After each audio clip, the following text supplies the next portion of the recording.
शिवाय। ओम नमः शिवाय। विश्वनाथ भगवान की जय। महाकालेश्वर भगवान की जय। ओंकारेश्वर भगवान की जय। कुबेरेश्वर महादेव की जय। हर हर महादेव। हर हर महादेव। हर हर महादेव। काशी विश्वनाथ ओगरदानी त्रिकालदर्शी कैलाशी अविनाशी भगवान शिव जिनकी पुनित पावन पवित्र शिव महापुराण की कथा।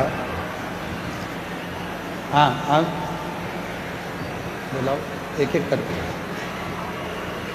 शिव महापुराण की कथा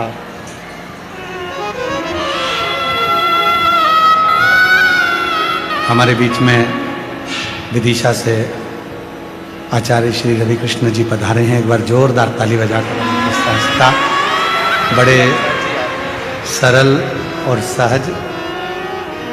पूर्व में विदिशा में आपने बड़ी सुंदर शिव पुराण की कथा करवाई थी भारी बारिश में, और बाबा की कृपा से बहुत सफल रही थी। एक बार जोरदार ताली बजाकर।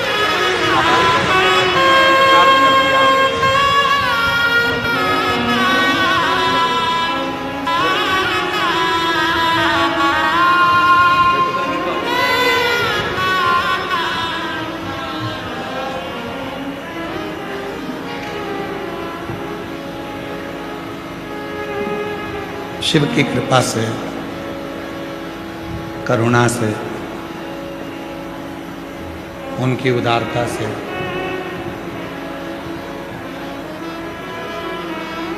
ये पवित्र पावन रुद्राक्ष महोत्सव 2026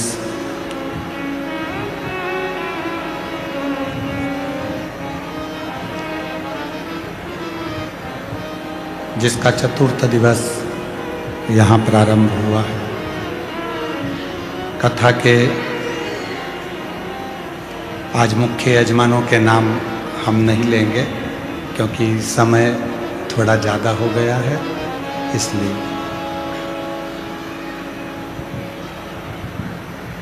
इस कथा के जो भी मुख्य यजमान हैं मैं उनसे निवेदन करूंगा एक बार सब खड़े हो जाओ।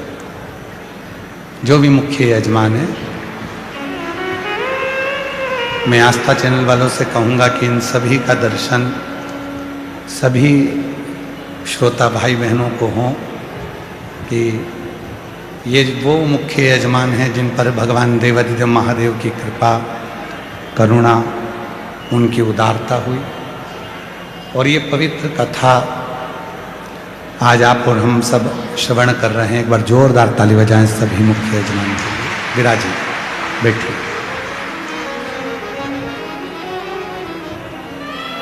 और तेरी कृपा बिना ना हिले एक भी अणु, लेते श्वास तेरी कृपा से तनु तनु। बखान क्या करूँ मैं राखों के ढेर का, चपटी भभूत में खजाना कुबेरा। हे गंगाधर मुक्ति द्वार ओंकार भोले ओंकार आयुष शांति शंभु कारता। शिव कृपा से आज कथा के मध्य में श्री बागेश्वर धाम से पंडित श्री धीरेन्द्र कृष्ण शास्त्री जी यहाँ पधारे थे। आप सभी ने उनका उद्बोधन श्रवण किया। बड़े पवित्र भाव से, आनंद से उन्होंने भगवान शिव का, रुद्राक्षेश्वर महादेव का अभिषेक पूजन किया और यही कामना करी कि जो भी शिव भक्त भाव से भगवान शंकर की विरल भक्ति को धारण करे, उसके संपूर्ण जीवन में उसको खुशियां ही खुशियां प्राप्त हो, आनंद ही आनंद। डबरा में जहाँ नवग्रह मंदिर का निर्माण हुआ है, वहाँ अभी कुछ दिन पहले 3 दिवसीय कथा हम भी कर आए और वही कथा का क्रम उनका भी आज प्रारंभ होना है, इसलिए थोड़ा जल्दी उनको डबरा निकलना था क्योंकि 2 बजे की उनकी कथा है, इसलिए यहाँ से थोड़ा जल्दी आप प्रस्थान करें। एक शिव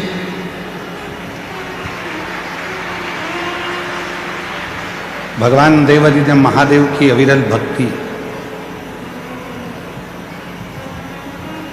एक मुक्ति के पथ को निश्चित करती है।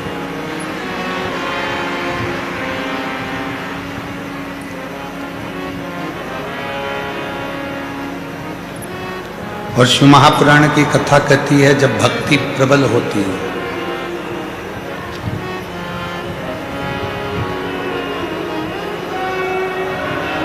जब भक्ति बढ़ती है तो ही मुक्ति का मार्ग सहज बन पाता है।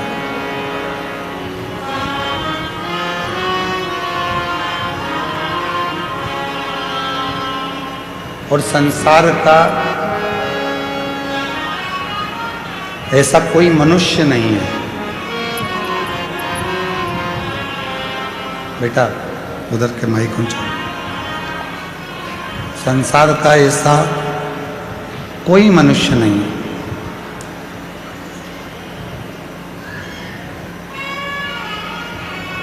जिसको भगवान देवादिदेव महादेव ने नहीं दिया। शिव पुराण कहती है, जिस दिन तुम्हारे भीतर विश्वास प्रबल हो जाता है, जिस दिन तुम्हारे भीतर विश्वास दृढ़ हो जाता है, उस दिन शिव आपकी झोलियों में खुशियां देना प्रारंभ कर देते हैं।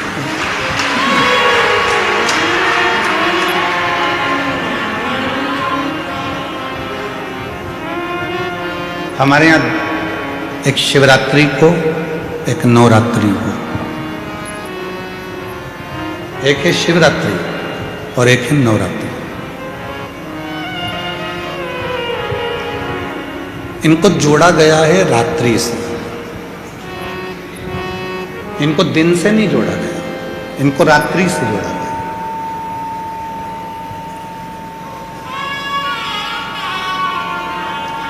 क्यों जोड़ा गया? कि शिवरात्रि कहती है, नवरात्रि कहती है कि हर रात्रि के बाद में एक सुबह आना, उसी तरह हर दुख के बाद एक सुख की घड़ी जरूर आना।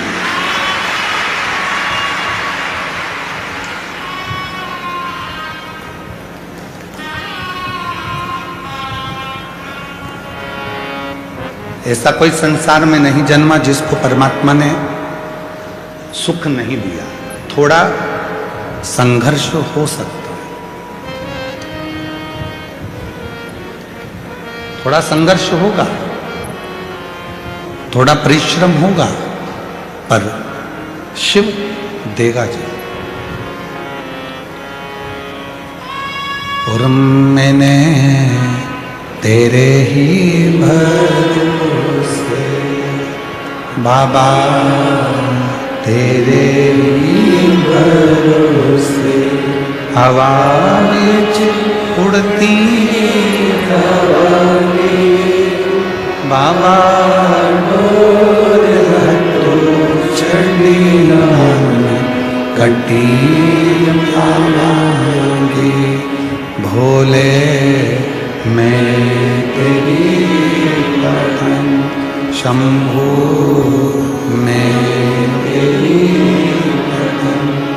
हवा बिच उड़ती जवानी बाबा डोर हटो छड़ी नाम कटती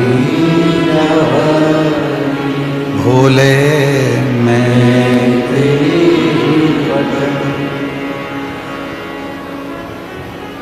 शिव कथा कहती है रात्रि आती है तो सुबह भी आए।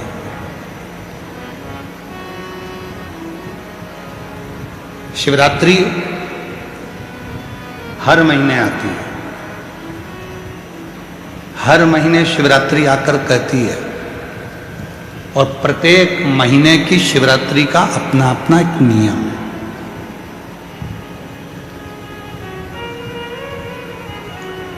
प्रत्येक महीने की शिवरात्रि का अपना नियम। ऐसी कोई शिवरात्रि नहीं है जिसका कोई नियम नहीं।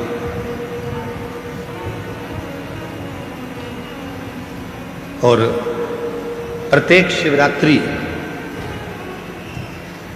अलग अलग फल भी देती है।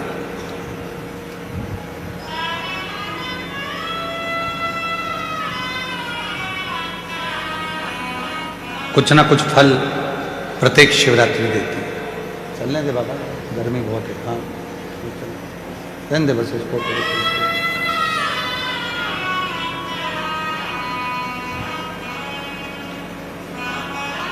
प्रत्येक शिवरात्रि फल प्रदान करती है और प्रत्येक फल अलग अलग। प्रत्येक फल जैसे महाशिवरात्रि, श्रावण के महीने की शिवरात्रि, कार्तिक महीने की शिवरात्रि, बैसाख महीने की शिवरात्रि। एक शिवरात्रि श्रावण महीने की जिसपे आप और हम पूरा विश्व पार्थिव शिवलिंग का पूजन करता है। करते हो ना आप लोग? ऑनलाइन जम के तो बोलो, सब करते हैं ऑनलाइन पूजन। पार्थिव शिवरात्रि, उस श्रावण की शिवरात्रि पर पार्थिव पूजन आप और हम सब मिलकर करते हैं। पार्थिव वो श्रावण की शिवरात्रि। यदि कभी मौका मिले तो लिंग पुराण को और शिव महापुराण का अध्ययन करिएगा, पढ़िएगा। उसमें वर्णन आता है श्रावण महीने की जो शिवरात्रि होती है, उस शिवरात्रि पर यदि कोई मनुष्य भूलवश भी मट्टी के भी यदि ढेले को उठाकर उस पर जल चढ़ा देता है तो उसके घर में कभी संपदा की कमी नहीं आती।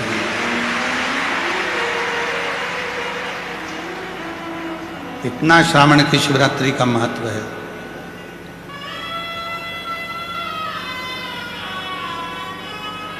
अब दुनिया के लोग केवल महाशिवरात्रि को मानते थे, सावन की शिवरात्रि किसी के स्मरण में नहीं रहती। और जब सावन की शिवरात्रि स्मरण में नहीं रहती थी तो वो सावन के महीने में ऐसे ही निकल जाती थी। पर जब से शिव भक्तों ने शिव महापुराण की कथा को सुनना प्रारंभ करा, कथा श्रवण करना जब प्रारंभ किया, तो उनके स्मरण में ये शिवरात्रि की महत्वता आई।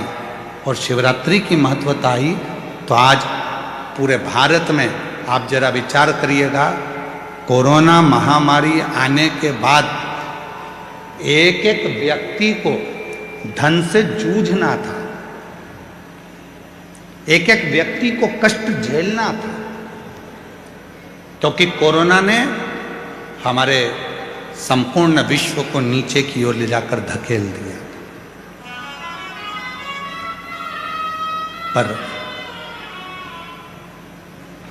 संपूर्ण देशवासियों ने जब भगवान शंकर की आराधना, एक लोटा जल और श्रावण के महीने की शिवरात्रि की पार्थिव पूजन करी और अपना संघर्ष, अपनी मेहनत, परिश्रम सबने जो करना प्रारंभ करा, तो आज हमारा भारत फिर उन्नति की ओर बढ़ गया।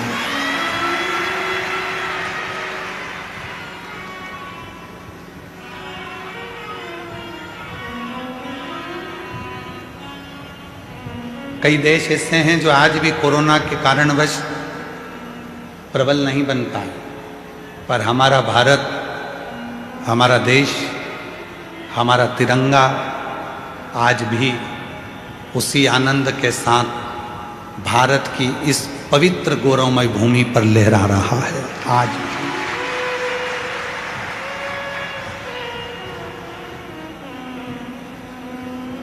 कोरोना के बाद कई देश ऐसे हैं, आप लंका को देख लो, आप अन्य देशों को देख लीजिए जो इनकी हालत खराब हो गई कोरोना के।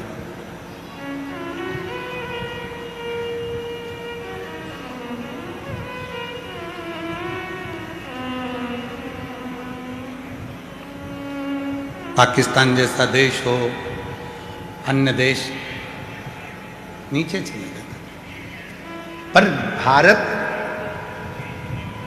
आज भी उसी आनंद के साथ खड़ा है। उसका कारण केवल एक है, आपकी मेहनत, आपका परिश्रम, आपकी लगन और राष्ट्र के प्रति आपका समर्पण और शिव के प्रति आपका विश्वास। भगवान देवादिदेव महादेव के प्रति आपका भरोसा, विश्वास। और शंभु शरणे पड़ी मारो घड़ी रे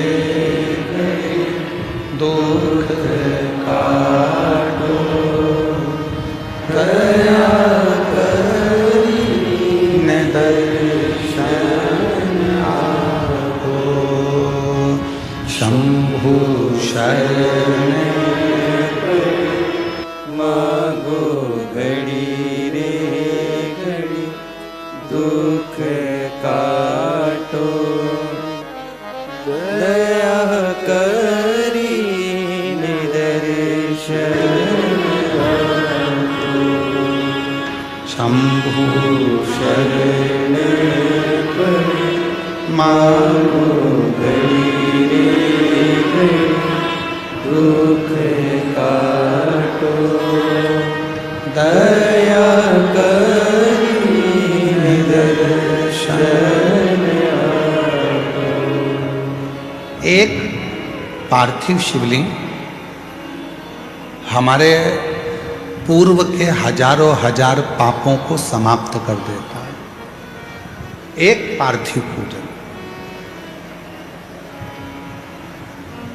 हमारे जीवन के ना जाने कितने कितने पाप कर्म हैं उनको समाप्त कर देता है।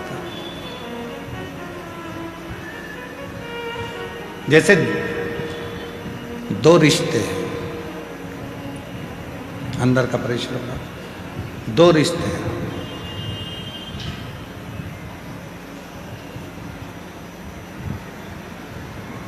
एक आपका परिवार से रिश्ता, इसकी एक उम्र होती है।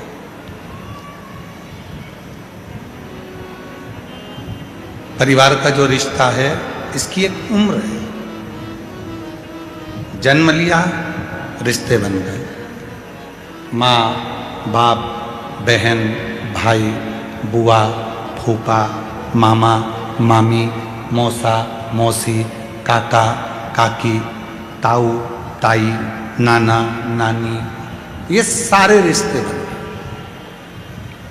ये सब रिश्ते, इनकी उम्र है।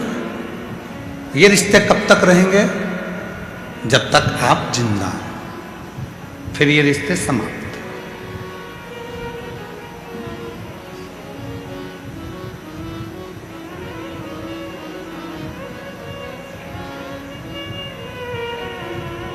वो रिश्ते फिर समाप्त हो जाते हैं।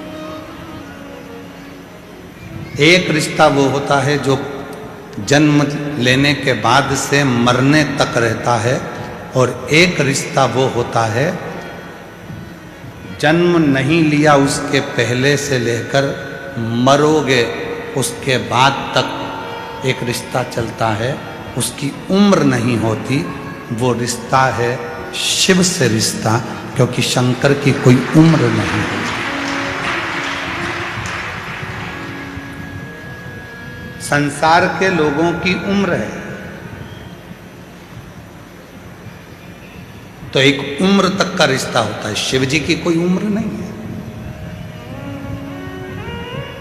आप कहोगे कि भोलेनाथ जी की उम्र का अंदाजा कैसे लगा सकते हैं, तो आप खुद जरा विचार करिए। सती माता प्रसूति के गर्भ से जन्म लेती हैं और गोदी में माता सती हैं।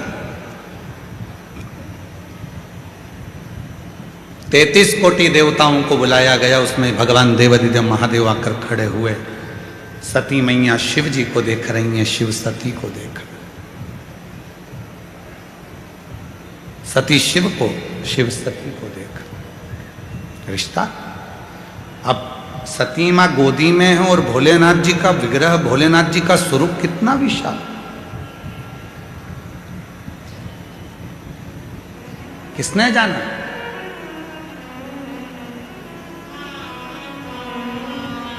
महाराज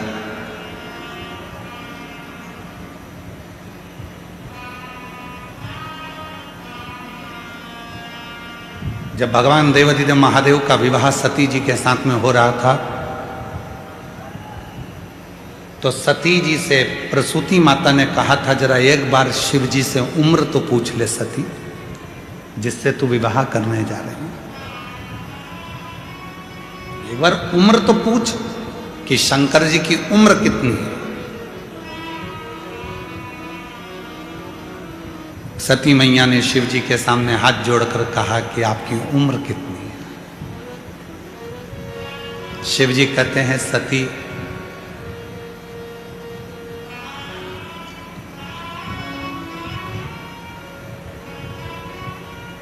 ए सती, तेरे 88 लाख जन्म तो मैंने अपनी आंखों से देखे हैं। कितने जन्म? 88 लाख जन्म तेरे मैंने अपनी आंखों से देखे हैं, और तेरे पिता के करोड़ों करोड़ों जन्म मैंने नेत्रों से देखे हैं। अब तू अंदाजा लगा ले कि मेरी उम्र कितनी हो। और दक्ष प्रजापति के पिता को भी लेकर आओ, और उनके करोड़ों जन्म मैंने देखे हैं। और दक्ष प्रजापति के पिता दादाजी को भी लेकर आऊं, उनके करोड़ों जन्म मैंने देखे हैं।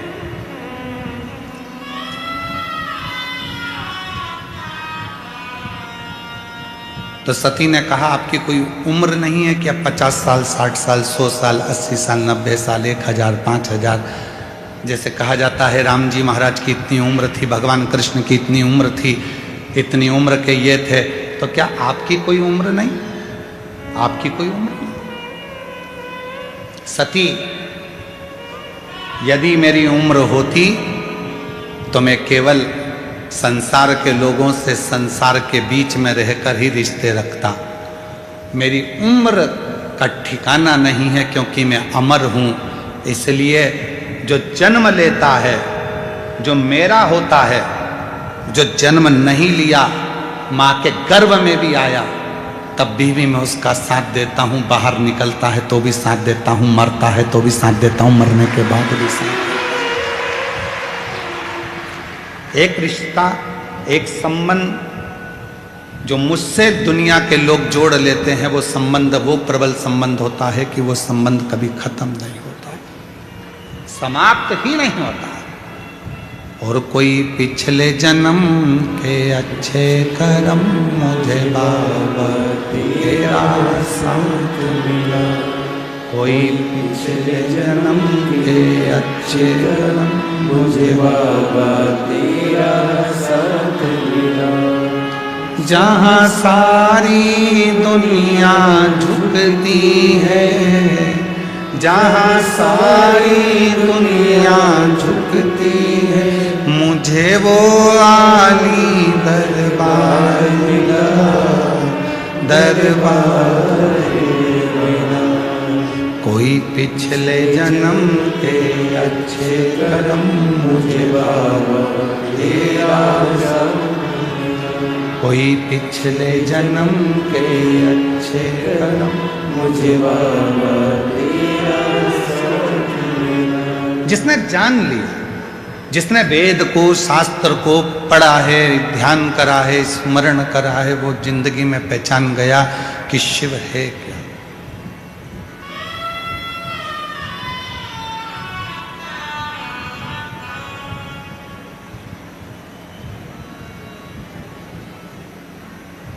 महाराज जी, लोग पूछते हैं आप रुद्राक्ष का उपाय बताते हो, दुर्वा का उपाय बताते हो, बेलपत्र का उपाय बताते हो, गेहूं के दाने का उपाय बताते हो, चावल के दाने का उपाय बताते हो, मूंग के दाने का उपाय बताते हो, काली तिल का उपाय बताते हो, काली मिर्च का उपाय बताते हो। क्या ये सब हमारे पुराणों में, शास्त्रों में है? महाराज जी, मैं निवेदन करूंगा,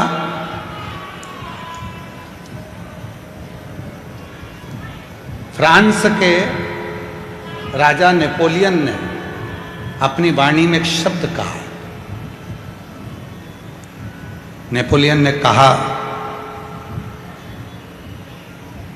कि धरती पर मनुष्य जन्म लेने के बाद तुम्हें जो चाहिए वो तुम्हें मिल सकता है। कैसे?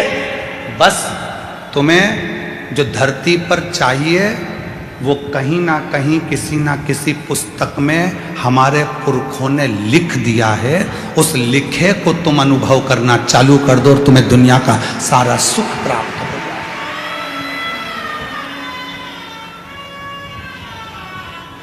महाराज,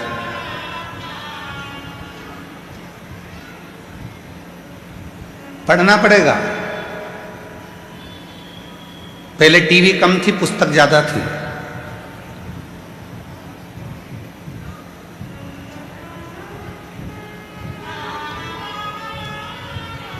पहले टाकिज कम थे, लाइब्रेरी ज्यादा थी। पहले लैपटॉप कम थे, पुस्तकें ज्यादा थी। पढ़ना पड़े, पढ़ो, अध्ययन करो, एक एक पुराण का अध्ययन करो, पढ़ो। और जिस दिन तुमने पढ़ना चालू कर दिया, हम फिर कहेंगे गीता प्रेस गोरखपुर की सारी पुराणे अपने घर में ले आओ, रोज प्रतिदिन एक एक पुराण का अध्ययन करा करो कि सियोर वाला बाबा दुर्वा चढ़ाने का बोला है तो कहाँ से बोला है, उसको पढ़ो, मिलेगा तुम्हें। अध्ययन करो, कौन सी पुराण से बोल रहे हैं मालूम पड़े, अध्ययन। सब कुछ लिखा है हमारे वेद व्यास जी ने पुराणों में। ऐसी कोई चीज नहीं है जो पुराणों में या शास्त्रों में वर्णन नहीं करे। 18 पुराण, 6 शास्त्र हमें जो दिए गए हैं, 4 वेद जो हमको दिए गए हैं, अच्छे अच्छे विद्वानों ने अपनी अपनी पुस्तकों में बहुत कुछ हमको दिया है। हम उनको छोड़कर, उसके बाद भी हम अपना सनातन धर्म छोड़कर दूसरे धर्म की पुस्तकों की बड़ाई करें तो चुल्लू भर पानी में डूब मरो।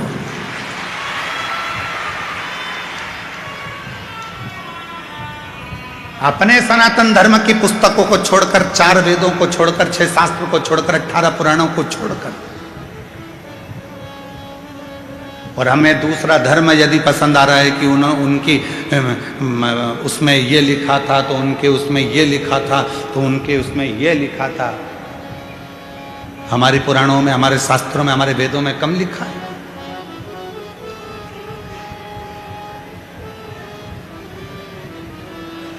जैसे मंदिरों को मिटाने का काम विधर्मियों ने करा, तीर्थों को नष्ट करने का काम विधर्मियों ने करा, वैसे ही हमारे वेद और शास्त्रों में भी अटकलियां, हमारे वेद और शास्त्रों को भी मिटाने का काम विरोधियों ने करा, विधर्मियों ने करा।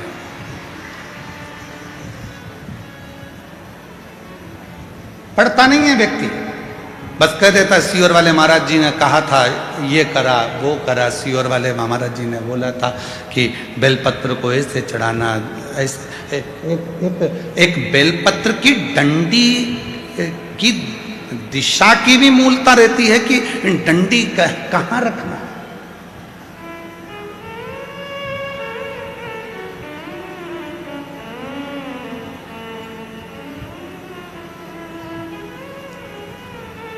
एक बार हमने हमारे सुपुत्र चिरंजीवी पंडित राघव मिश्रा जी से कहा कि हमने शिव पुराण में पढ़ा है कि बेलपत्री की डंडी का मुख संतान के लिए चाहिए तो उसको इस तरह से रखा जाता है, और बीज की पत्ती का मुख ऐसा रखा जाता है। जरा इसका असर होता है क्या? कोई ऐसा शास्त्र है क्या? कोई ऐसा साइंस है क्या? तो हमने कहा तुम्हारे गूगल में सर्च करो, क्या वो साइंस है? तो पंडित राघव मिश्रा जी ने उसको निकाला और उसको निकाल कर वो हमको बता रहे थे। कहाँ बैठे हैं वो? राघव कहाँ है? हाँ, दे उसको माइक दो, जरा माइक दो। वहीं से बोलो। हाँ, वहीं से। कि तितली उड़ती है तो उसके पंख किस दिशा में जा रहे हैं उसका भी असर संसार के लोगों पर पड़ता है, तो एक बेलपत्री की डंडी का भी असर पड़ता है। ये गूगल कह रहा है, ये रिसर्च सेंटर कह रहा है, ये साइंस कह रहा है। प्रदीप मिश्रा तो बाद में बोला है। ये सब चीजें लोग उसको अनुभव कर रहे हैं कि बेलपत्र की डंडी प्रदीप मिश्रा जी ने यहाँ चढ़वा दी, दुर्वा यहाँ चढ़वा दी, जल यहाँ चढ़वा दिया, स्थान पर गेहूं चढ़वा दिया, चावल का स्थान ये बता दिया। तो इसका असर क्या होता है? आपने जिसको पढ़ा है क्या कहते हैं उसको? Butterfly effect. साइंस में एक बटरफ्लाई इफेक्ट बताया गया, जिसमें बताया गया कि एक चींटी अगर कन्याकुमारी में चल रही है तो उसका असर कश्मीर में पड़ रहा है। जोरदार ताली बजाकर साथ हो गई। चींटी कन्याकुमारी में चल रही है तो उसका असर वो कहे बटरफ्लाई इफेक्ट। ये एक रिसर्च सेंटर ने रिसर्च किया कि एक तितली का पंख भी ऊपर नीचे होता है तो उसका फर्क संसार के लोगों पर पड़ता है। तो हमारी बेलपत्र चढ़ाने का फर्क हमारी जिंदगी में क्यों ना पड़ेगा? बैठ जाइए, साधु बात। हमने कहा हम इसको बोलते आ रहे हैं, लगभग हमको बोलते इन सब चीज़ों को सालों हो गए। तो जरा अब इस पर साइंस कितना काम कर रहा है वो देखो, साइंस काम कितना कर रहा है वो देखो। तो राघव जी ने उसको सर्च मारा, निकाला, फिर उन सब सर्चों को देखा गया कि कितना कितना कौन से देश पर केवल जरा से पंख का असर कितना होता है। फूल की दिशा, आज दुनिया के लोगों को तो भगवान को फूल चढ़ाना भी नहीं आता।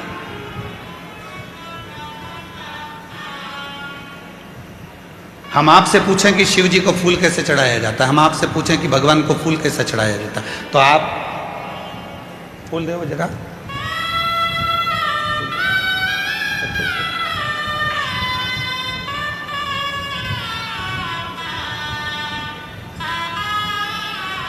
आप और हम फूल कैसे चढ़ाते हैं?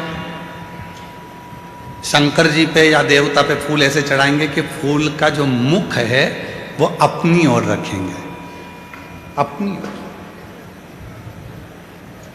और डंडी का मुख कहाँ रखा? भगवान की ओर, क्योंकि भगवान जब बैठे रहते भगवान के सामने आप इस तरह से उसको श्रृंगार के भाव से जमा देते हो, भगवान के सामने ऐसे चढ़ा देते हो। अब भगवान है यहाँ, फूल चढ़ा रहे हो, मुख उधर और भगवान बैठे इधर।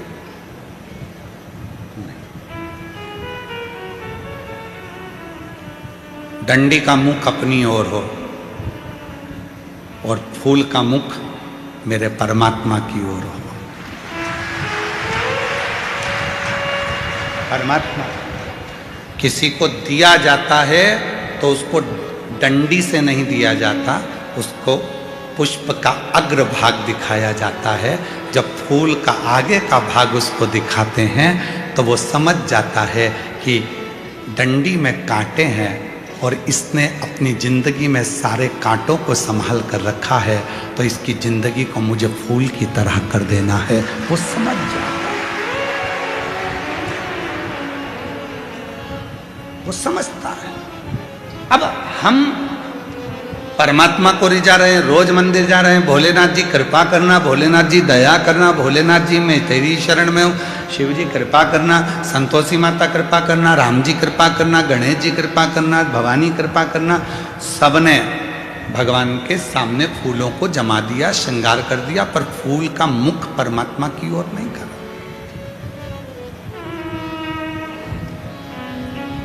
हम क्या सोचते हैं कि फूल जो भी मंदिर देखे उसको अच्छा लगना चाहिए। उसको ये नहीं देखा कि भगवान को अच्छा लगा कि नहीं लगा, अपने को अच्छा लगना चाहिए। और फल हमें मिला नहीं, पूरी जिंदगी हो गई। 3 चावल के दाने का महत्व हमने पहले कहा था। एक रात्रि को 9:15 पर करने वाला उपाय हमने पहले कहा था। आज दुनिया के लोग वो रात्रि के 9:15 वाला जब उपाय करते हैं तो उनको उसका फल क्यों मिलता? एक पत्र आया, अभी हम पत्र ज़्यादा पढ़े नहीं क्योंकि थोड़ा समय ज़्यादा हो गया था। 2 पत्र पढ़े हैं, अभी पढ़ेंगे जब बीच में कहीं भजन वजन आएगा तो उसमें हम पढ़ लेंगे। तो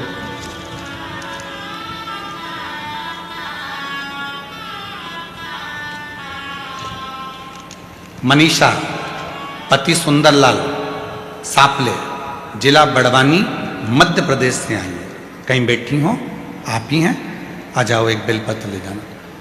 मनीषा पति सुंदरलाल सापले, जिला बड़वानी, मध्य प्रदेश से आई हूँ।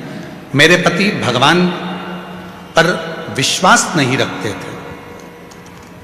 मैं जल चढ़ाने जाती थी तो चिल्लाते थे, मगर कुबेर भंडारी की ऐसी कृपा हुई कि मेरे पति अब मेरे साथ 1 लोटा जल चढ़ाने मंदिर जाते हैं। 1 लोटा जल की महिमा क्या बताऊं गुरुजी। पति ने विश्वास तब करा जब मैं अपने पति को जल चढ़ाने के लिए लेकर चली गई।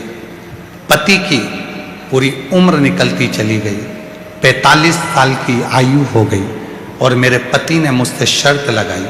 तेरा सीहोर वाला बाबा कहता है कि बेलपत्री पर शहद लगाकर चढ़ाकर जाओगे सफलता मिलती है। क्या मेरी 45 साल की उम्र में सरकारी नौकरी लग सकती है? पत्नी ने कहा वो सीहोर वाला बाबा नहीं है, शिव कथा करता है, तुम मेरे साथ आज चलो। पहली बार मेरा पति शहद की बेलपत्र लेकर शिव के मंदिर गया। बेलपत्र चढ़ाने का तरीका जो आपने बताया था वैसा की वैसा ही करा और आज मेरे पति की 45 वर्ष की आयु में सरकारी नौकरी लग गई। मैं बाबा को यहाँ धन्यवाद देने के लिए 45 वर्ष की आयु में मेरे पति की सरकारी नौकरी लग गई। मैं बाबा को प्रणाम करने आई हूँ। और दूसरी बात कहना चाहती हूँ, आप कहते हो गेहूं के दाने अशोक सुंदरी वाली जगह पर चढ़ाने से वैभव बनता है। मैंने बाबा को गेहूं के दाने चढ़ाए, जिससे 3/12/2025 को बाबा की कृपा से, आज बाबा की करुणा से मेरा खुद का 2 मंजिल का मकान बन गया। मैं बाबा को धन्यवाद देना चाहिए। शिव किसको कहते, शंकर किसको कहते? एक तरीका आपकी जिंदगी में हो।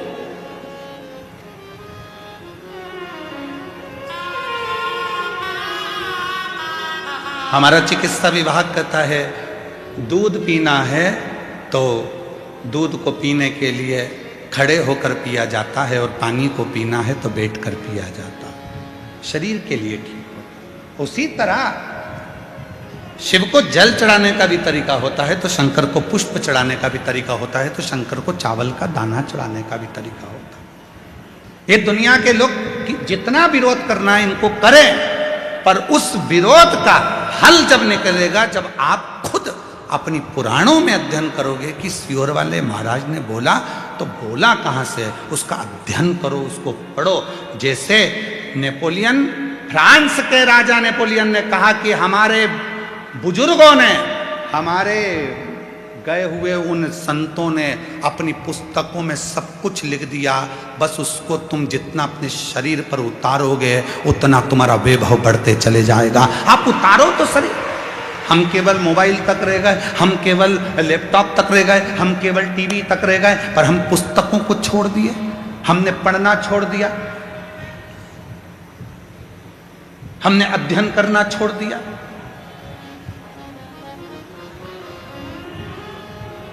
सूरत वाले सोमानी जी बैठे हुए हैं, कहाँ है सोमानी जी? हाँ ये बैठे हैं। सोमानी जी के घर पर हम जब सूरत में गए तो इनका बड़ा पोता बहुत बोलता है और वो बड़ा पोता हमारे पास में आकर बैठ गया और पास में बिल्कुल बाजू में आकर बैठा, उसका फोटो भी हम कल आपको होगा तो दिखाएंगे, बिल्कुल बाजू में आकर बैठा और बाजू में आकर बैठकर बोलता है कि बहुत आगे बढ़ने के लिए क्या करना चाहिए? तो हमने कहा खूब पढ़ना चाहिए। तो कहा ये तो मम्मी भी बोलती है, ये तो दादी भी बोलती है। तो हमने कहा गुरु भी यही बोलता है, पढ़ो तुम बढ़ जाओ।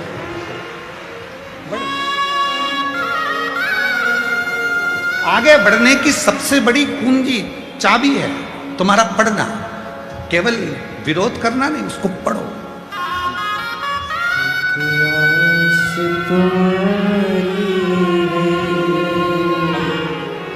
विश्वास तुम्हारा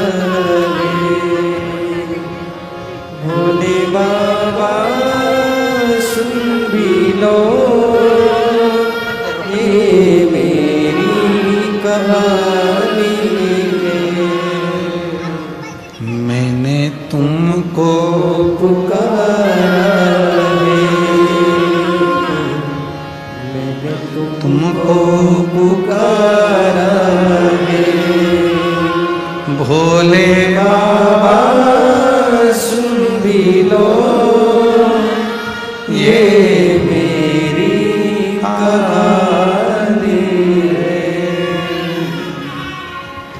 बाबा का स्मरण तरीका होता है, बेलपत्र चढ़ाने का तरीका होता है, पुष्प चढ़ाने का तरीका होता है, जल चढ़ाने का तरीका होता है, भगवत भजन करने का।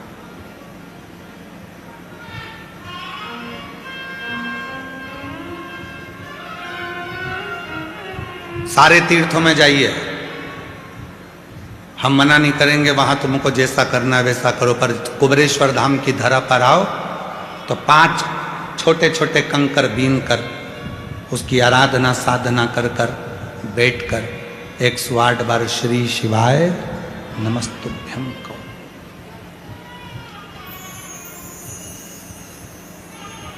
एक कंकर को अपने साथ ले जाओ, 4 कंकर छोड़ जाओ,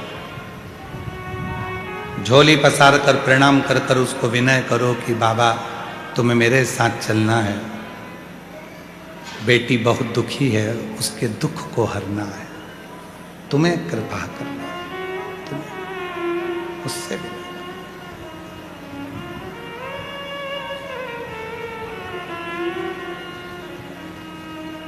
और मेरे बाबा दया करना, मैं तेरे भरोसे, मेरे बाबा दया करना, मैं तेरे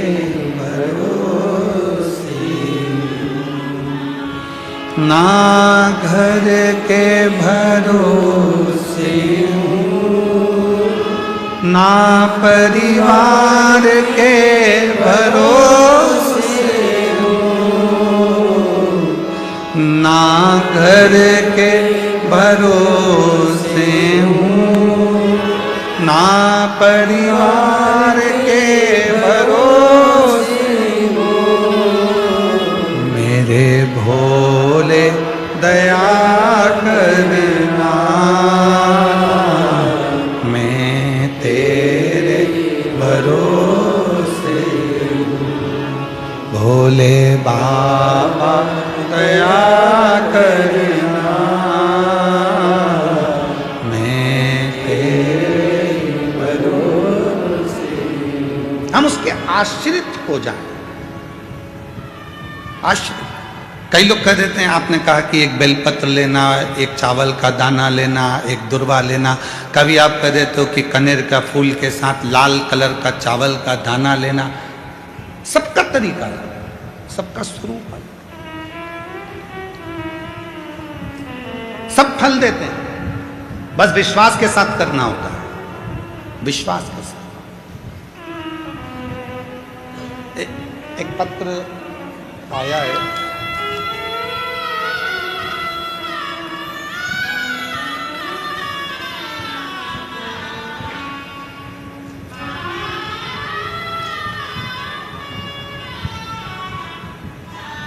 मेरा नाम कल्पना भागचंद कदम, मोबाइल नंबर मेरा ये है, छत्रपति संभाजी नगर महाराष्ट्र से आई हूँ।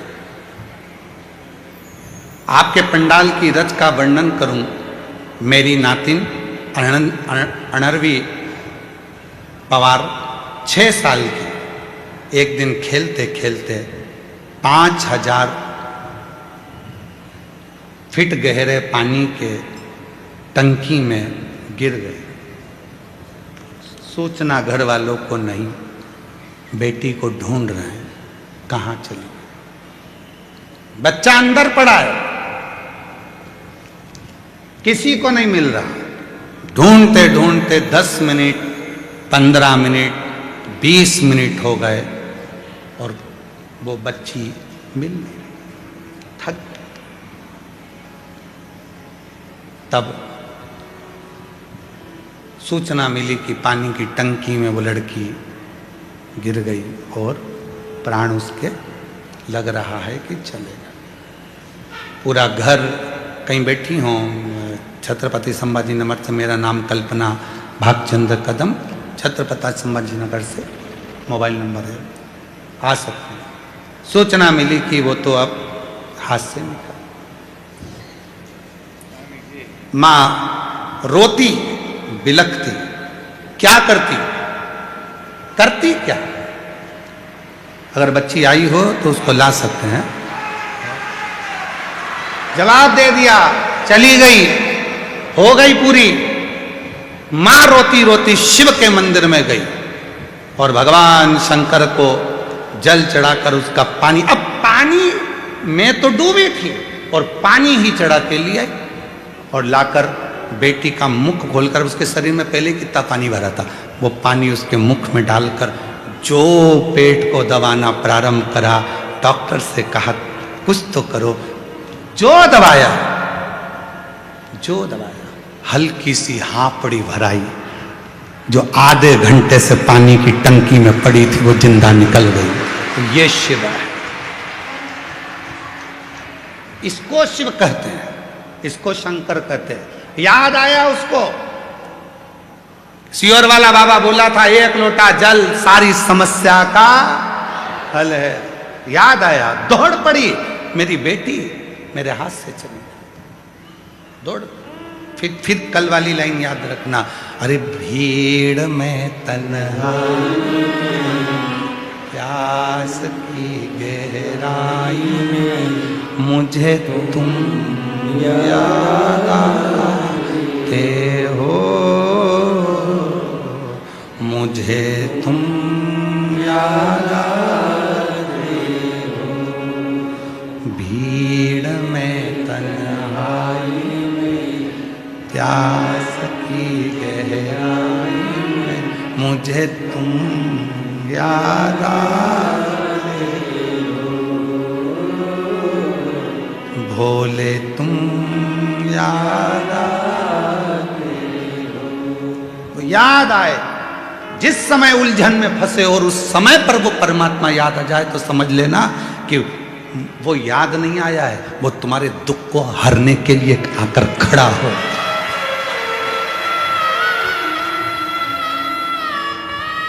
तुम्हारे दुख को मिटाने के लिए वो खड़ा हो गया।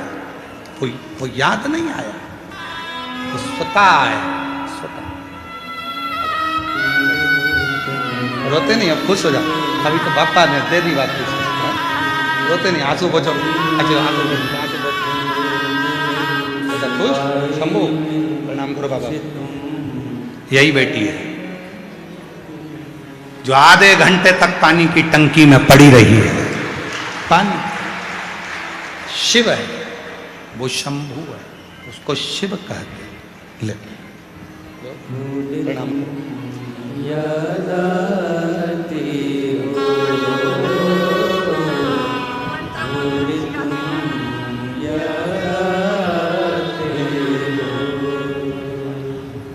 मुझे तुम याद आते हो, मुझे तुम याद आते हो। वो याद आना चाहिए, और जब वो याद आएगा तुम्हारा आधे से ज्यादा दुख अपने आप समाप्त हो जाएगा।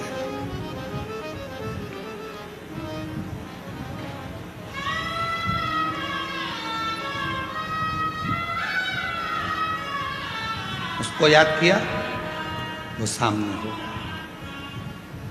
शिव पुराण केवल पुराण नहीं है, शिव पुराण विश्वास है, शिव पुराण भरोसा है, शिव पुराण दृढ़ता है। शिव के मंदिर में केवल जल चढ़ाने नहीं, शंकर जी के मंदिर में विश्वास लेकर जाना प्रारंभ करिए, शिव आपके सम्मुख में होंगे। मेरा शंकर भगवान ये नहीं देखेगा कि तेरा जो दूध शिव जी पे चढ़ा रहा है वो कितना गाढ़ा है।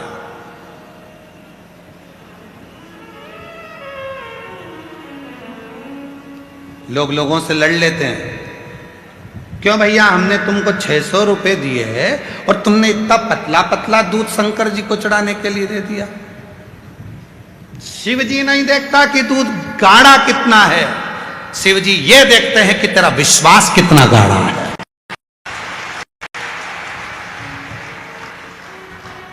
क्यों? धनियाबाई की कथा का स्मरण करिएगा। गीता प्रेस गोरखपुर के कल्याण अंक का धनियाबाई का एक प्रसंग आता है। एक हरियाणा की रहने वाली धनिया जो शिव के मंदिर जाती थी, पूरे गांव के लोगों के पास में गाय भैंस सब थी, धनिया के पास में कुछ नहीं था। कल्याण का ये अंक और कल्याण अंक का ये विश्वास की कथा जरा ध्यान दीजिए। धनिया के पास में ना गाय थी ना भैंस थी, कुछ भी नहीं था, क्योंकि धनी नहीं था तो होगा क्या। पर शिव की भक्ति बहुत थी, शंकर की भक्ति। और शिव भक्त की जो भक्ति होती है इसकी परीक्षा बहुत होती है। धनिया के पास कुछ,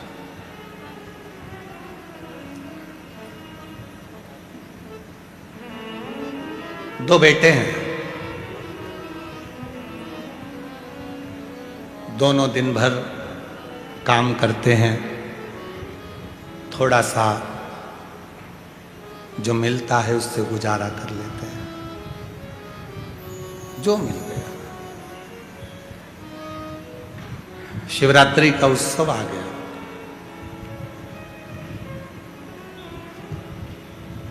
मंदिर के अंदर सारे मंदिर वालों ने निर्णय ले लिया कि कल बाबा को 1.25 कुंटल दूध चढ़ाया जाएगा और दूध लाना जरूरी है। अगर दूध लेकर नहीं आए तो कल हम तुम्हें बाबा के दर्शन भी नहीं कराएंगे और अंदर भी नहीं जाने देंगे। जो दूध लेकर आएगा वो आगे बैठेगा, जो दूध लेकर आएगा वो अग्रण्य हो,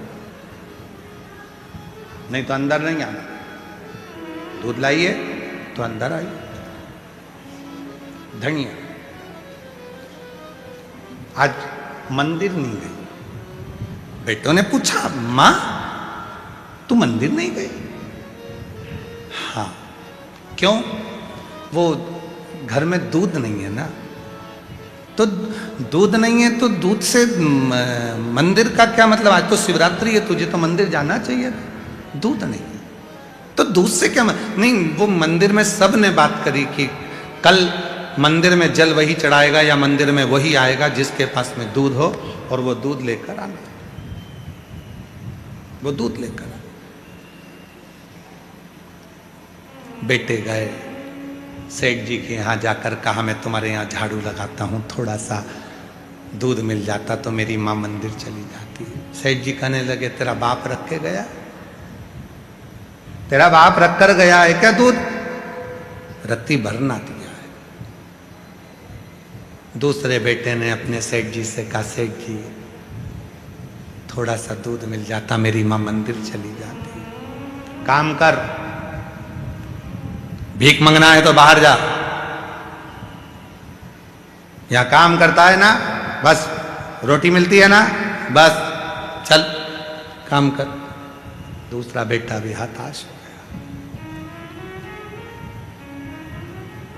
मां आज मंदिर नहीं गई धनिया, पूरा मंदिर में भीड़ लगी है और धनिया नहीं आई है। जितनी बेचैनी धनिया को शिव से मिलने की थी, उतनी बेचैनी मेरे कैलाश अधिपति शंकर को धनिया से मिलने की थी। उतनी बेचैनी। वो लाइन फिर स्मरण में लाई है, तुझसे मिलने के लिए तेरी कसम, तुझसे मिलने के लिए तेरी कसम,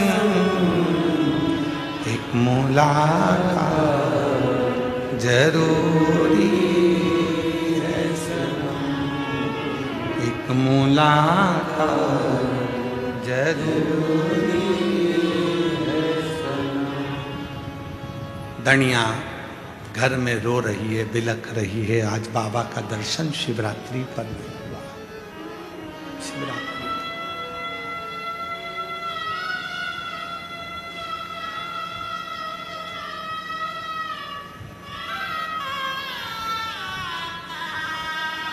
चलिए, मेरा भोला बाबा गाढ़े दूध को नहीं देखता, मेरा भोला बाबा गाढ़े विश्वास को देखता है। गाढ़े विश्वास। धनिया निवेदन कर रही है, शंभो आज तू बड़ा सजा होगा, आज शिवरात्रि है, मेरे पास दूध नहीं है ना, तो इसलिए मैं आई नहीं हूं। पर कल थोड़ी ना दूध की जरूरत पड़ेगी, कल तो मैं मंदिर आऊंगी, जल चढ़ाऊंगी। जैसे कुबरेश्वर धाम का फुलेरा दूज, रुद्राक्ष महोत्सव की सबसे बड़ी जान होती है फुलेरा दूज। उसी फुलेरा दूज के दिन जो रुद्राक्ष कैसे भी होते हैं, इतने प्रबल और सिद्ध हो जाते हैं कि वो औषधि का कार्य करना चालू कर देते हैं। उसी फुलेरा दूज की महत्वता कुबरेश्वर धाम पर रहती है, इसलिए दुनिया के लोग 7 दिन की शिव महापुराण में फुलेरा दूज का दर्शन करने कुबेर भंडारी की चौखट की धूल लगाने के लिए आते हैं।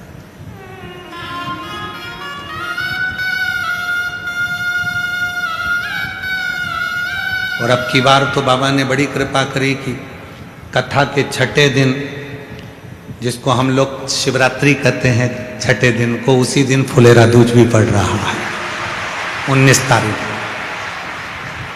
तो कथा की जो शिवरात्रि है वो भी 19 तारीख को है, और फुलेरा दूज भी 19 तारीख। फुलेरा दूज भी 19 तारीख।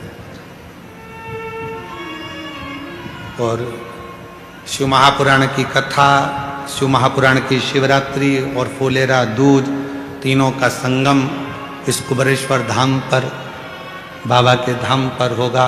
और पूरा विश्व उसको, पूरी दुनिया उस फुलेरा दूज के महाउत्सव को देखेगी। जनमानस के आनंद का केंद्र।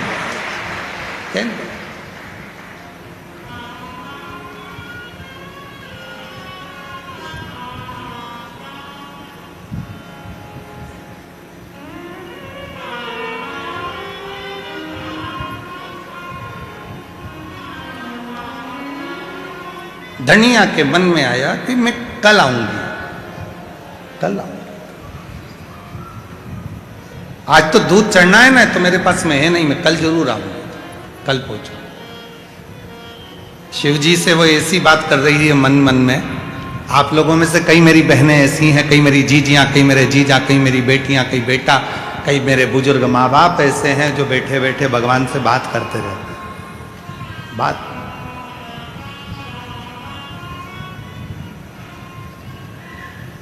कल आऊंगी मैं। और